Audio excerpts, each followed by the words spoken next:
Today we're gonna learn and enjoy from the greatest master of attack, Mikhail Tal. In this position, his knight is attacked twice by the bishop and queen. What would any normal person do? Retreat, defend, do something about this knight. But this is Sparta.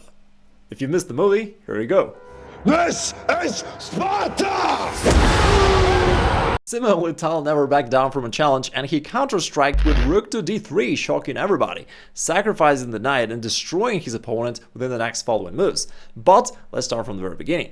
Tal is playing black against Ribli, both of them were top players at the time. White starts off with knight to f3, d5, so far just both sides develop their pieces. Tal wanting to bring his bishop out so that after that he can lock the central pawn structure and his bishop will not be locked behind. Now both sides just develop their pieces naturally, pawn to d3. White could instead play pawn to d4, but in this case that would block the diagonal for the bishop, and for that reason White instead chose to play d3, kind of in the King's Indian defense style. He wants to go knight d2, pawn e4, kind of playing the King's Indian attack. Now Black goes bishop c5, quite a tricky move. Tal noticed that White did not put the pawn on d4 and said, hey, then I want to make use of that and put my bishop to the most active square possible. White played knight d2, Black castles, and pawn e4. Now Black's got to be careful. With this pawn advancement, White is ready to move forward and to press Black's pieces. That's why Tal took on e4.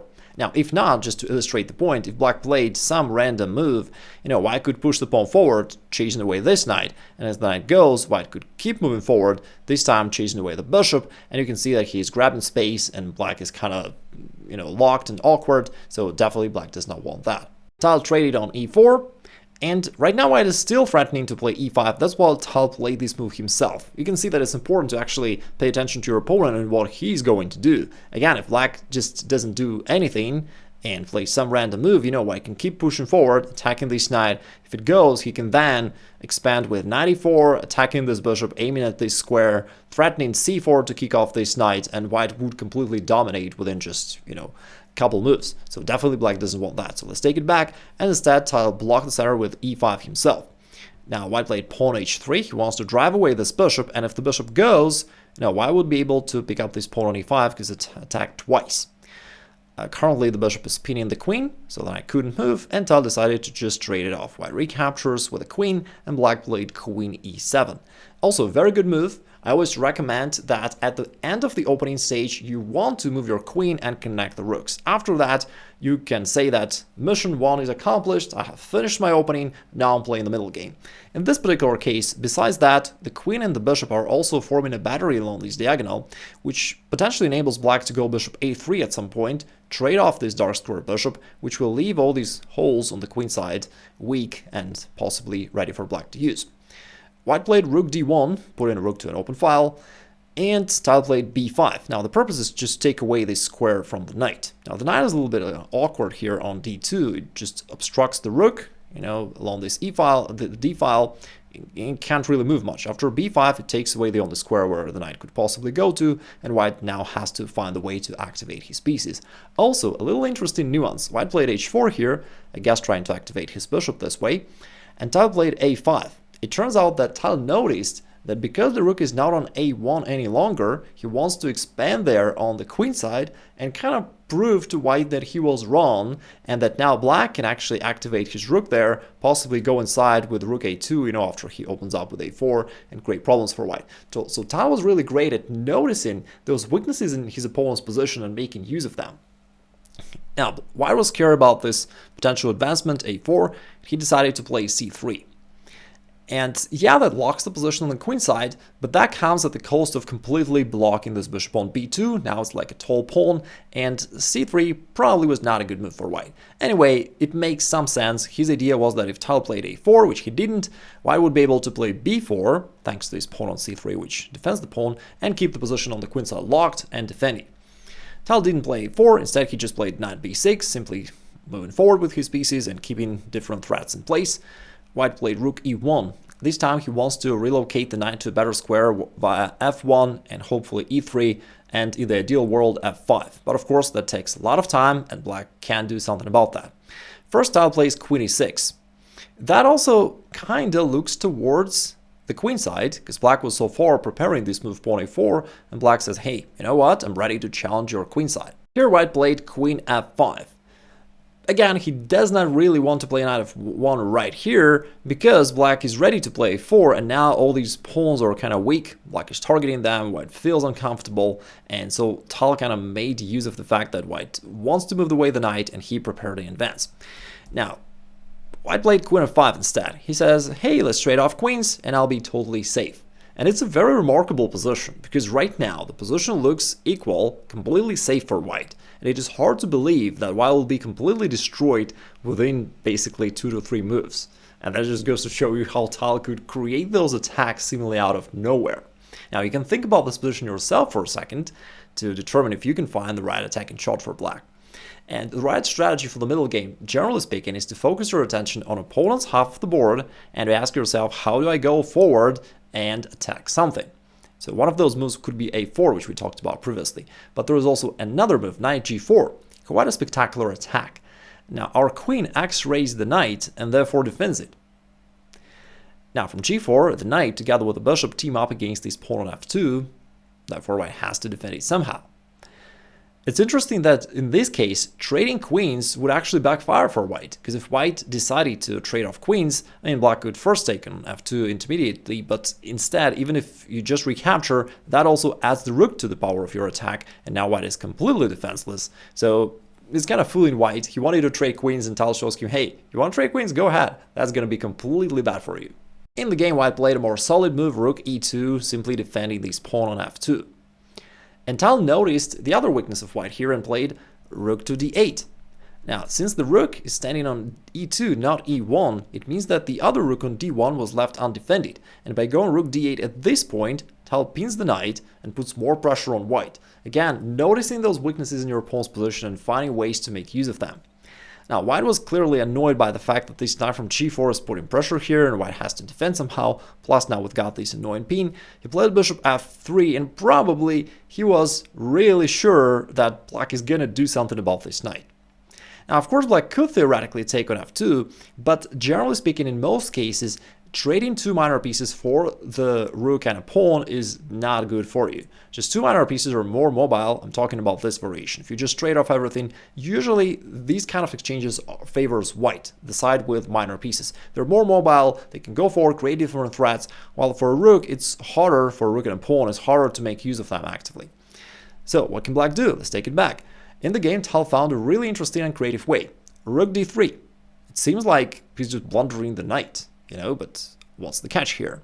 It turns out that white cannot really take the knight, as if he does, the rook captures this pawn on g3. And funnily enough, black uses the other pin, completely unexpected pin in the position, the fact that this pawn is pinned down to the king, and therefore the pawn cannot capture the rook, which means that it is checked to the king, it has to move, and now rook recaptures the bishop, the rook is still x-rayed by the queen, thus defended, white cannot capture it, and along the way white won a pawn, completely destroyed white's king, threatens to capture here, and white is just destroyed. He's a pawn down and destroyed. That's why white cannot go for this line. That said, Ribli played a more solid move. He's a strong player, he played king to g2, just defending everything, solidifying his position and saying, hey, I'm good. Black is still facing the threat of his knight and he's got to do something about that. But Tal once again didn't back down and just decided, hey, you know what, I'm gonna trade here on f2. As we discussed before, usually those kind of exchanges favor white, when he's got 2 minor pieces for a rook and a pawn. But it was one of the pet projects of Tal to prove this conventional wisdom to be wrong, because he was a very creative attacker and he knew that if he can find a way to make use of the exposed king, he can make up for this, little material deficit, so to say, and he can still turn the situation into his favor. By the way, in the game, white actually just recaptured on f2, but there was also one important variation for black to consider. If instead of taking on f2, white says, you know what, since my king is going to be exposed, let me trade queens first and then take the bishop. Would that be a great option for white? It turns out that not really, because if white first trades off queens and then takes on f2, strictly speaking, this endgame could easily be winning for white.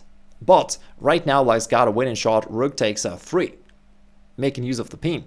And if white recaptures, now the rook is hanging on d1, black grabs it, and he's up on material, and now black wins. which means that white didn't have any time to trade off queens, and he has to just take on f2. Now, the king is exposed, and black wants to make use of that. So the queen goes to d6. Black wants to keep queens on the board because he wants to attack. Plus, we're stacking heavy pieces along the d-file to put more pressure against this knight, which can't go away because of the rook on d1, which is also hanging. Now, in the game white played bishop c1, maybe he sees that things are going down and he's just putting pieces back to their starting position, getting ready for the next game, or maybe just defends the knight. Anyway, black goes g6, and that's another thing that we love in Mikhail Tal. Now, the computer, that is a materialistic, brutal force, suggests that black should just go, for this pawn on c3, capitalize on the pin on the d-file, and try to win material. And it could be that objectively it was the best move to play, but Tal just wanted to attack the king. And instead he played g6. Attacking this queen, the queen played queen g5, now f6, an intermediate move, pushing the queen further to the edge of the board, and after queen h6, finally f5.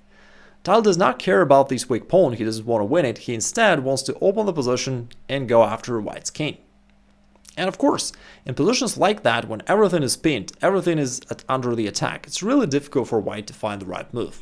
Now, Stockfish says that the correct move was the brave king to e2, centralizing the king right in the middle of the middle game, right? But it is very counterintuitive for a human to play that move. And Ribli played a move which is much more human, king g2, putting the king back to his castling position, so to say. But that fails due to another spectacular tactics. This time, rook takes f3.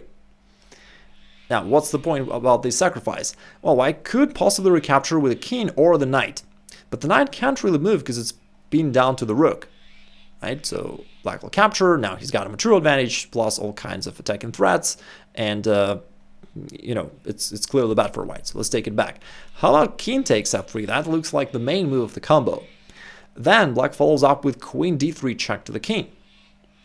And now rook is also standing in an ambush, ready to join the party anytime. For example, if white plays queen e3, trying to bring all the pieces back to defense and solidify, that fails to this f takes e4, which is a check, but also a discover check, pushing the king away, which will leave the queen undefended. Black can pick it up and win the game. How about white moving his king somewhere, either to f2 or g2? Well, king to f2 is bad because black recaptures, bringing the rook into play, and our queen is attacking all around, and white is done here. And if instead, at any point, white brings the king to g2, black can follow up with queen e2 with a double attack to the king and the rook, and after the king moves somewhere, we grab the rook. This time we're attacking the bishop, we're threatening queen h1 checkmate, we are up material, we're threatening this pawn, and white is just completely destroyed. So that's how Tal won this spectacular game. If you'd like to see a game where Tal sacrificed pretty much all the pieces he has, check out this video right here, and if you want to know how you can become a master of attack, check out this free masterclass where I go in depth into the right principles of activity and attack so that you know how to create attack in any game that you play. Have a great rest of the day. Take care.